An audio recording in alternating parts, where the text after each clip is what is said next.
Kage Kao Part 2. Mark left the bar he was at. He had come to this bar to have a little bit to drink before he faced Beatrice, but he didn't feel like drinking at all, and hardly touched what he had bought. Mark told himself that he would go on and apologize, like a man, and set off towards her house. Mark reached out his fist and knocked on the door loudly. He waited. No one answered. He pressed the doorbell several times. He could hear it ring through the house. Still, no one answered. Getting worried, he knocked on the door and shouted her name. Still, no one answered. He tried the doorknob, and it opened. That was odd. She usually kept the door locked. The first thing he noticed when he entered was the open window. The wood bordering the sides of it seemed to have a lot of claw marks on it, like a cat had been there. He walked into the dining room, calling out her name. He paused when he saw the bottle of champagne on the table. It was the bottle that he had had in his cabinet. It was open. He picked it up and examined it. There was a note taped to the side of it. The note read, "Beatrice, I'm so sorry about our fight. I really want to make it up to you because I love you with all my heart and soul. Mark." Mark stared at the note, looking at the little heart following the word soul. He didn't remember sending this to her. "Beatrice!" he shouted. He walked around the table and his blood ran cold. He saw her, his darling Beatrice, on the floor. She wasn't moving, and shards of broken glass surrounded her. "Beatrice!" Mark shouted and fell to the floor to pick her up, ignoring the cuts given to him by the shards of glass. He saw from the shapes of them that they were from a wine glass. Tears streamed from his eyes, and he hugged her. He knew she was dead. "That's so sweet of him." Mark paused and looked up. There it was, the monster. It was sitting in the windowsill, imitating her voice. "I'm so sorry. We even fought in the first place." Mark stared at it, anger boiling up inside. 感情はそれをなんだ。それから彼女は死んだ。毒だ。 The wine. It was poisoned. It laughed hard, putting its hand up to its face to try and stop. "You think this is funny? You killed her! I'll kill you!" Mark stood up and grabbed the bottle. わかってる? "Yes, I'm fucking mad!" Mark threw the bottle, but the monster jumped out of the window before it reached it. He was going to kill it. He would make it pay. Mark walked over to Beatrice's dresser. He knew where she kept the pistol for self-defense. He pulled it out and opened the clip. Seeing that there were only 4 bullets left, that was alright, he only wanted 1. Mark ran out of the door. There was no sign of the monster anywhere. He knew it was going to be back in his apartment though. Mark ran as fast as he could, ignoring crosswalk signs and other people, just running. He reached his apartment building and ran up to his floor, slamming the door open to his apartment. He was right.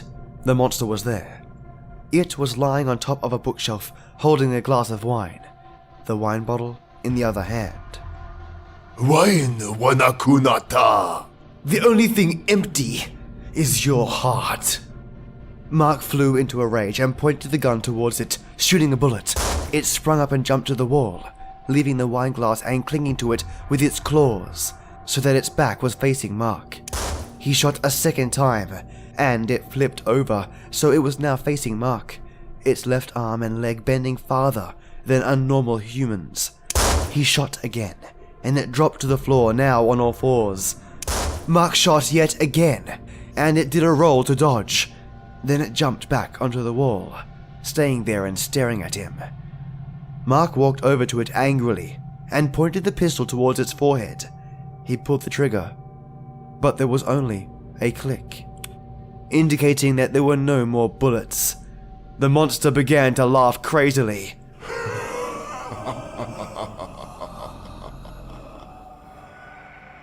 失敗します。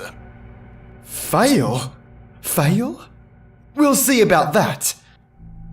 Mark was enraged and swung the gun toward it for a melee attack, but the monster crawled to its side.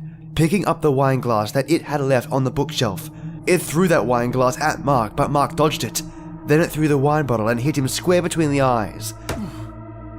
Mark passed out. Mark regained consciousness. He was face to face with the monster. It was clinging to the ceiling, its arms and legs bending back at 90-degree angles, so it was facing him. Its mask changed again. The luminous smile on the dark black side of its mask disappeared, and the angry frown reappeared on the white side of its mask. Then he said to him in a dark voice, lacking the happy playfulness of before, "Anata taikutsu desu." It made a low growling, hissing sound and pounced. Later that day, the police arrived at Mark's apartment. A neighbor had called them because they had heard gunshots. Mark was found dead, claw marks all over his body and throat clawed out. The kill seemed animal, and claw marks were found along the walls and ceiling. Bloody footprints were found headed towards the window. They determined from that it was done by a person, not an animal.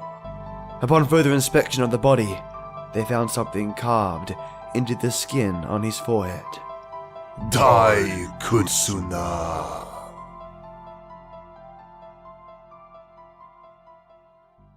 And now, for your old-time radio episode, The Creaking Door, The Cards.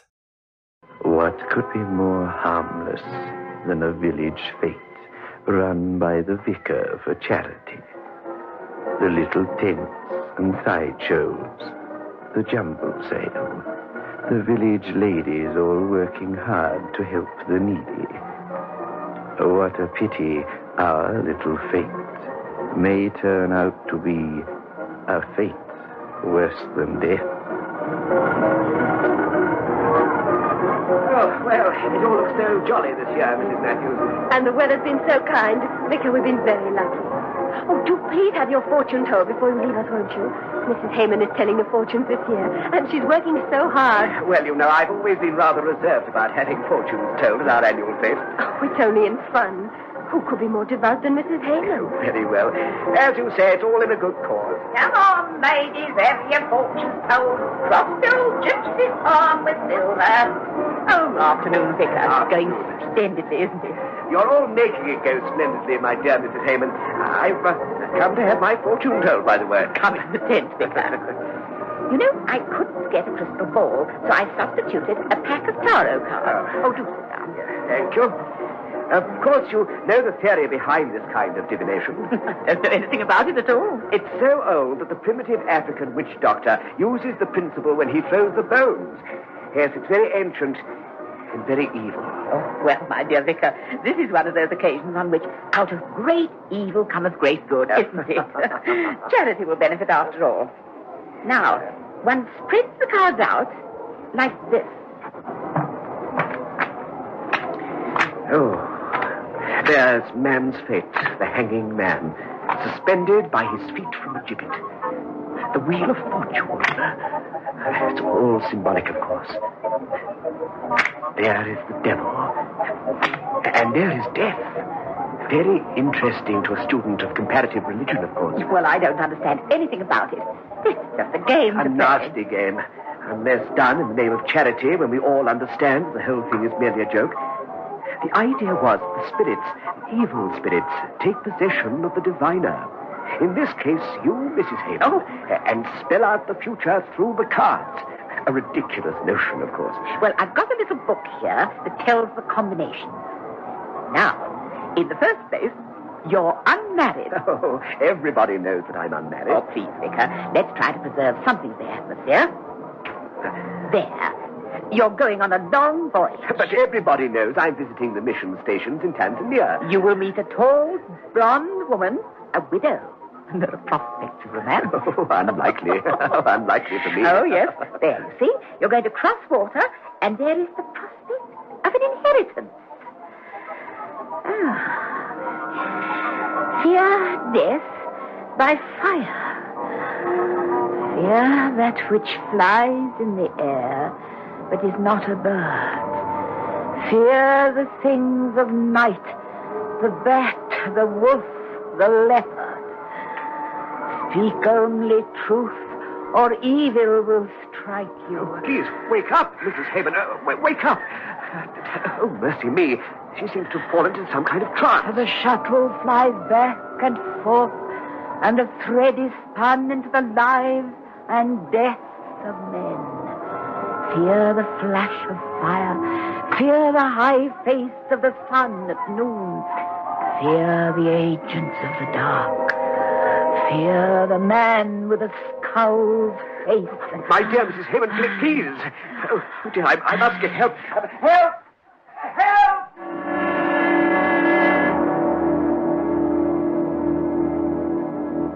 Most extraordinary business, Mr. Matthews. Some sort of possession by spirits, eh? Well, I wouldn't go as far as to say that. No, probably the spirits came out of a bottle. So far as I know, the lady has never let a drop of spirituous liquor pass her lips. Only joking, Vicar. But it is most uncanny. Mrs. Hayman went into a trance of some kind. Excuse me, I'd better go to inquire if she's fully recovered. Are you feeling better now, Mrs. Hayman? Oh, it was only the heat. I am sorry. It must have been a most unpleasant experience.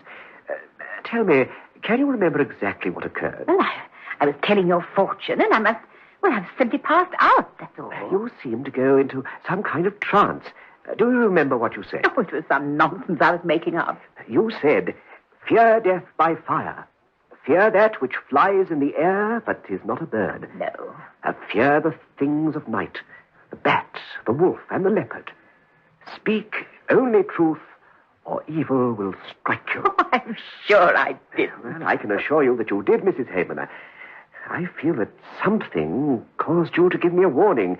Something connected with those evil taro cards. But what could the warning mean? It all sounds most outlandish to me. Fear death by fire. Well, that's plain enough. Fear that which flies in the air but is not a bird. Oh, why, that would be an aeroplane. Of course. Your trip to Tanzania. You must cancel it at once. Oh, my dear Mrs. Hayman, I can hardly see myself explaining to the bishop that I must take the warning of a pack of cards rather than the evidence of my senses. No, I shall travel as scheduled, and I'd be greatly obliged if you'd refrain from mentioning this matter to anyone, at least until I've arrived safely at my destination. Oh, Vicar, do take care. Of course. And I hope to see you at the mission meeting on Thursday. Then I shall outline the purposes of my visit. But of course I shall be there. The whole village will. Yes, I know. You're all very loyal to me.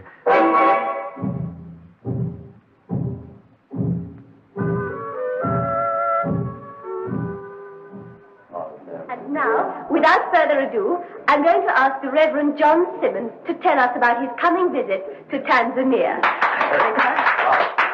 Well, you all know the story. Tom Shelby was born in this village.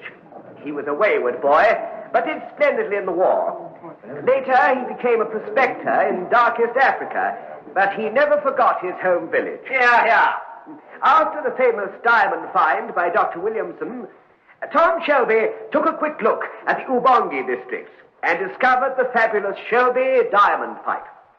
He gave a tithe to the church, 1/10 of the profits of that fabulous mine, and he has named his bequest after this, his native village. Wonderful. First class. It is the wish of the diocese that I go out and tour these mission stations and bring back to you a report of progress. I shall journey to London tomorrow by car and then from London Airport.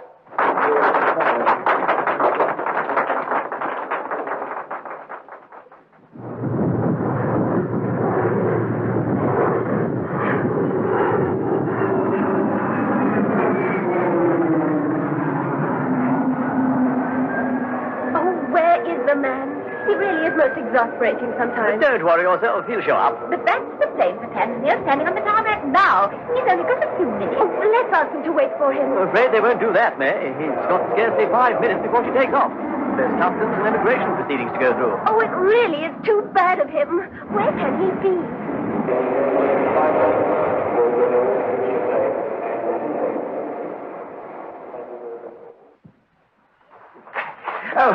I say, please, a moment. Where can I hire a car or something? Car? Hire a car? Why I know, sir. I don't know. My dear man, where is the next village? Behind you, sir. I mean, in front of me. Oh, that I can't say. I be a stranger, you see, from Wemsbury Parver. That's 5 mile away. Oh, it isn't any use, is it? I'm too late anyway. I say, want to live? Oh, yes, indeed. It's frightfully important. You see, I'm catching a plane this morning for... Okay, jump in.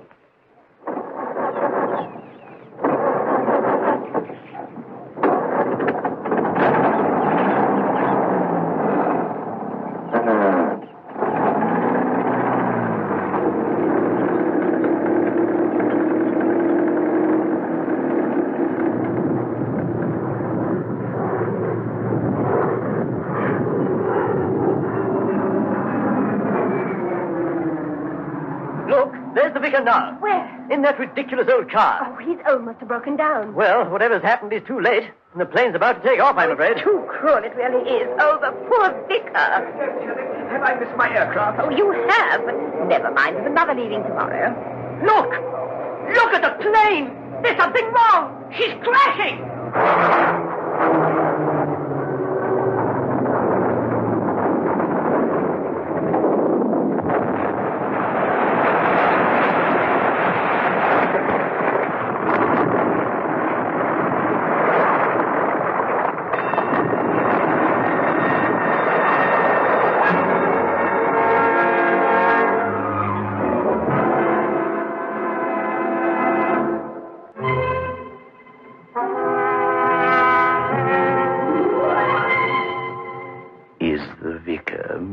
Very lucky, or does he have powerful friends?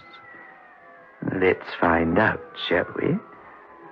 Personally, I like playing with the taro cards, but it isn't much fun from the fortune-telling point of view, because, you see, my future is behind me.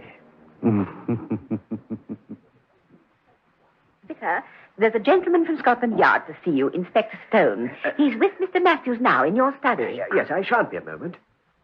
Oh, tell me, Mr. Matthews, did you go to see the vicar off at the airport? Yes, Inspector, I did. I don't mind telling you how envious I was. I know East Africa, and I like it. The great Tom Shelby was my half-brother, you know. Well, that's luck. If the vicar had boarded that plane... Yes, exactly. Do you know him well, sir? Who? The vicar? Yes, fairly well. Why? Can you keep something under your hat? If I have to. Well, that aircraft was sabotaged. And don't ask me how or why. There was a Tanzanian cabinet minister aboard. Perhaps they were after him. In any case, the only passenger who didn't quite make it was your vicar. But his baggage got aboard, didn't it? But surely you can't mean Can't that. I, sir? Why not? He must be a suspect, mustn't he? Well, technically, But then there's no motive for him blowing up a plane full of people, is there? Unless he's mad. It's quite unthinkable. I can tell you plenty of stories about him. I've seen the way he cries when he's seen a mouse caught in a trap. He wouldn't as much as shoot a partridge for his dinner. No, you're on the wrong track, I'm afraid, Inspector.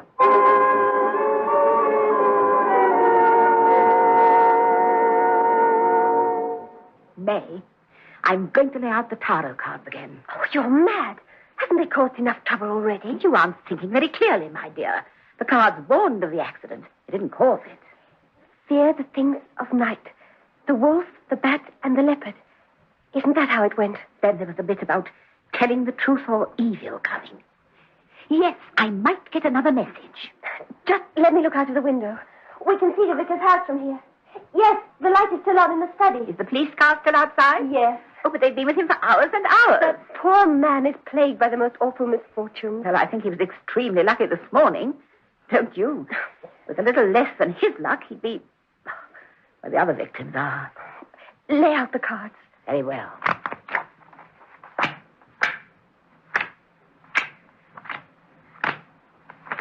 One touches them.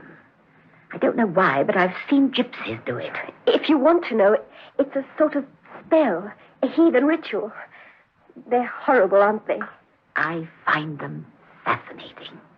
I can see that you're in accord with them somehow. You know, May, I do feel that I am. I felt it from the first time I held them in my hand. Harriet, where did you get them? I bought them from an old gypsy woman. She told me they were true cards. Of course, I didn't believe her. Not then. She showed me how to use them. I wouldn't have had the nerve to go down there alone. Shh. Just a moment. Something's coming through. Read me. Something like, read me plain. The mud stinks and bubbles blue under the stream-hot sun. He who would win this has already lost. He who has lost has won. Harriet.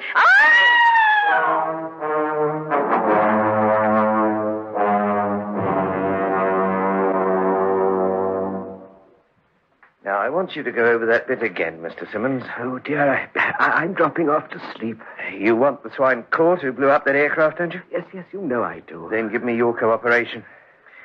You came down the road towards 12 Trees Junction, and there something went wrong with your car. What went wrong, sir? I know nothing about cars, Inspector. There was petrol in the tank, little lights were burning on the dashboard. Oh, that's all I know. It just stopped. But I always thought you knew quite a lot about cars. You used to do your own repairs when you was a lad. Alas, I'm a lad no longer. You can't compare a car of those days with a modern box of tricks. No, I suppose not, sir. Now, how did this car stop?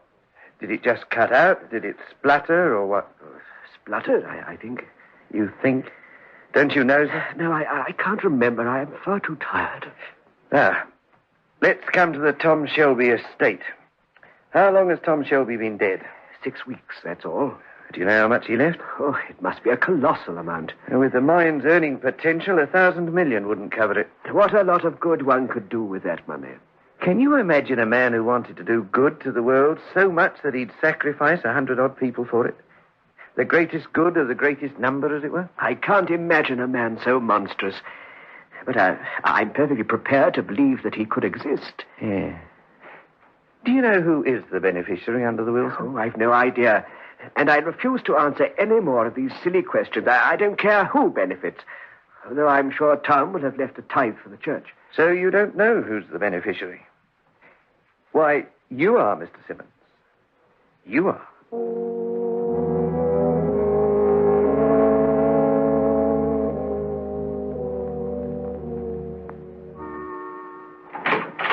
May I... What on earth is going on here? It's Harriet.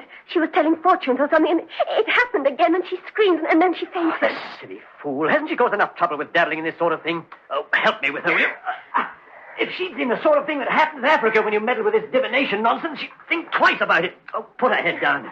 She just said something very strange. How dare you chatter about this kind of evil filth? I'm going down to the village inn for an hour. And when I come back, I want that woman out of my house. Very well, Ralph.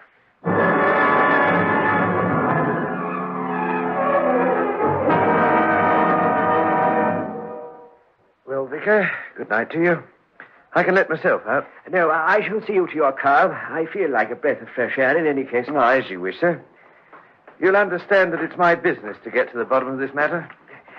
What a terrible business it is, too. My sympathies are with you, Inspector. Have no fear. That's a fine night, sir. Yes. On a night like this, I can hardly believe there's such a thing as evil in the world. If only... Get down, man! There he goes. He's running off. It's as though a door had opened and released evil upon the world. Oh, there's big money involved. And big money means big risk. It's the beginning and the end of it. Now, I'll get on to shortwave and have a call put out for that fella. An armed guard for you, sir. Night and day.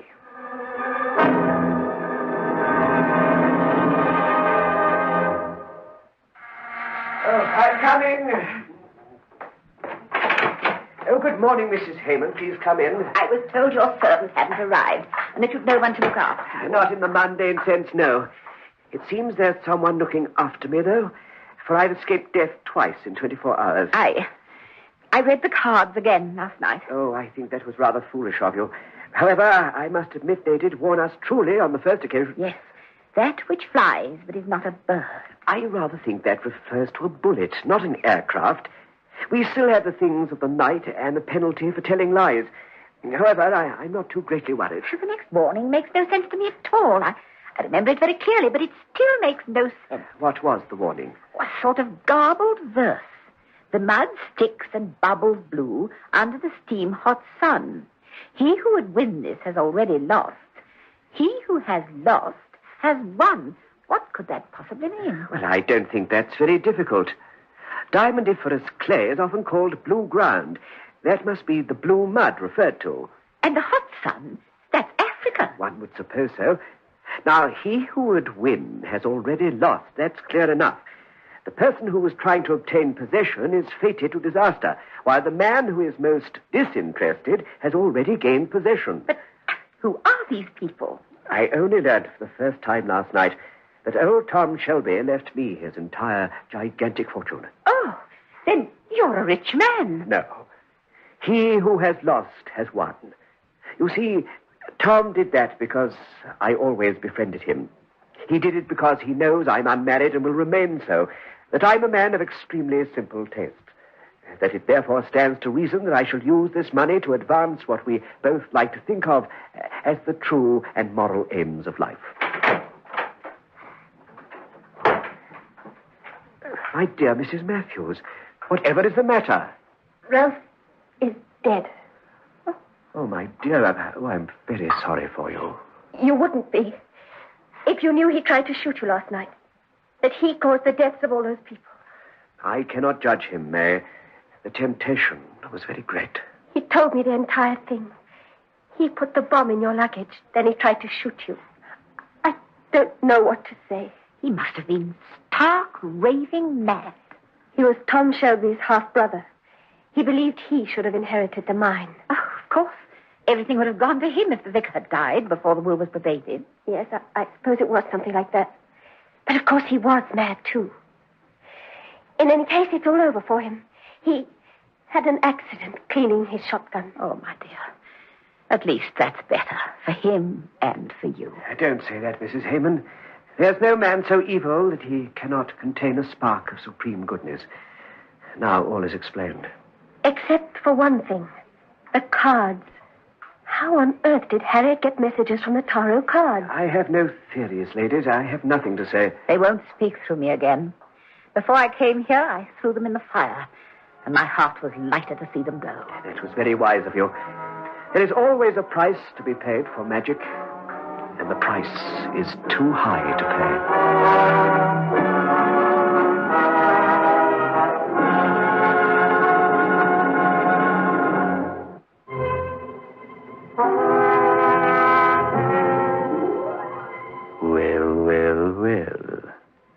Poor Ralph Matthews' scheme collapsed like a pack of taro cards. Would you like a pack? You can get them here, behind the creaking door.